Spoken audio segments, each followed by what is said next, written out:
কি রে আরাফাত, এত সিরিয়াস হয়ে কি ভাবছিস? ভাই, প্রেম করতে চাই কিন্তু মেয়ে পড়াতে পারি না।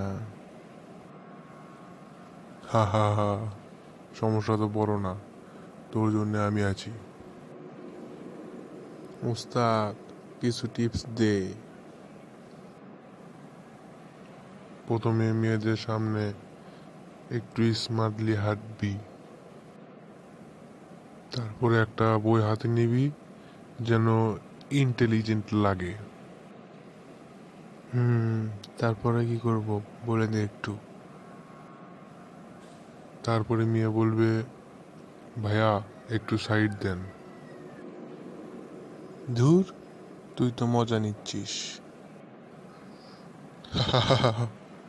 আসল কথা হচ্ছে আত্মবিশ্বাস রাখ, মনের কথা বল, দেখবি সব ঠিক হয়ে যাবে। তোর এই টিপস কাজে না লাগলে তোর মাথার চুল টানবো, মনে রাখিস। তাহলে আগে প্রেম কর, পরে টানিস।